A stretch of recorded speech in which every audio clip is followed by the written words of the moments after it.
Hello বন্ধুরা, good evening. আজকে তোমাদের সাথে কোনো রকমের কোনো আড্ডা ইয়ার্কি বা মজা করার জন্য আমি ভিডিওটা করছি না। আমি কিছুক্ষণ আগে খুব সিরিয়াস হয়ে গিয়েছিলাম, তার কারণ আমার ফেসবুক অ্যাকাউন্টটাতে হঠাৎ করে দেখছি একটা নোটিফিকেশান এসেছে। তো নোটিফিকেশানের যে স্ক্রিনশটটা আমি দিয়ে রাখছি আমার ভিডিওর, দেখো একদম নিচে আমি স্ক্রিনশটটা দিয়ে রেখেছি, তোমরা দেখে নিও। তো অনেক ক্রিয়েটার আছো যারা নতুন নতুন আমার সাথে যোগাযোগ করার চেষ্টা করো, বা সবে গ্রো করছে তোমাদের চ্যানেল, মানে বেসিক্যালি আমি তাদের জন্যই বলছি। সে তোমরা আমাকে ভালোই বাসো বা নাই বাসো, আমি জানি একটা চ্যানেল দাঁড় করাতে গেলে ঠিক কতটা পরিমাণে কষ্ট করতে হয়, কতটা পরিমাণে খাটনি করতে হয়, তারপরে একটা চ্যানেল দাঁড়ায়। তো হ্যাঁ, হয়তো খুব অল্প সময়ে আমার চ্যানেলটা দাঁড়িয়ে গেছে।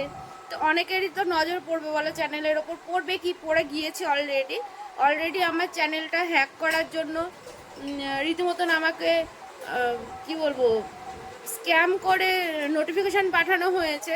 তো আমি তো যে কোনো জিনিস না জেনে আমি কখনো কোনো কিছুতে ক্লিক করি না। তো আমি সেটা জানার জন্য আমি অনেক কষ্ট করে কি করে জেনেছি প্রসেসটা তোমাদের সাথে এখন শেয়ার করলাম না, অন্য কোনো সময় তোমরা যারা জানতে চাও আমি শেয়ার করে দেবো। তো যাই হোক না কেন, আমি মানে জানলাম, শুনলাম, বুঝলাম যেটুকু, যে ওটা হচ্ছে হ্যাকারদের কাজ। আমি যদি ওখানে কোনো ক্লিক করতাম তাহলে পরে কিন্তু আমার চ্যানেলটা রীতিমতো হ্যাক হয়ে যেত, ঠিক আছে। তো আমার মনে হলো এটা তোমাদেরকে জানানো উচিত, কারণ আমি তো জানো ভালো খারাপ যাই হোক না কেন, তোমরা আমাকে যাই বলো না কেন, আমি কিন্তু কখনোই কাউকে খারাপ বলি না, বা আমি সবার ভালোই চাই। সে আমার ভালো লোকে নাই চাইতে পারে, সেটা আলাদা ব্যাপার, কিন্তু আমি চাই প্রত্যেকের ভালো হোক।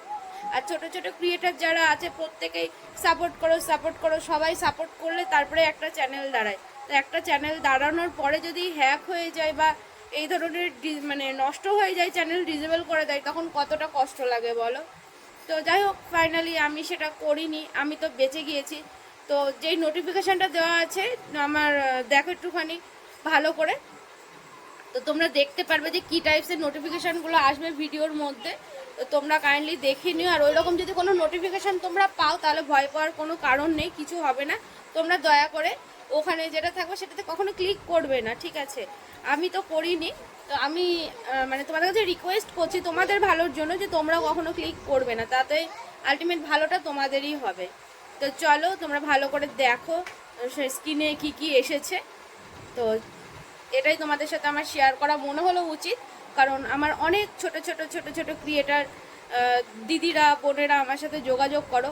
তো প্রত্যেকের চ্যানেল অনেক কষ্টের, আমি জানি, চালাচ্ছি তো দুটো চ্যানেল, আমি জানি যে কতটা কষ্ট করতে হচ্ছে এই ইউটিউব আর ফেসবুকের পেছনে। যারা মানে কি বলবো, হয়তো নখেরও যোগ্য না, তাদের কাছ থেকে অনেক কথা শুনতে হচ্ছে, আর শুনতে হবে, কারণ এটাই হচ্ছে অনলাইন প্ল্যাটফর্মের কাজ। না শুনলে কেউ কখনো বড় হতে পারে না। তো আমাদেরকেও শুনেই কাজ করতে হবে। তোমরা, আমি যেমন কারোর কথা শুনি না, আমি নিজের মতন চলতে ভীষণ পছন্দ করি, আর আমি সেইভাবেই চলি। তো তোমরাও যারা কাজ করছো এইভাবেই চলো, আর এই ফালতু নোটিফিকেশানগুলোতে কিন্তু তোমরা একদম পা দিও না, ঠিক আছে।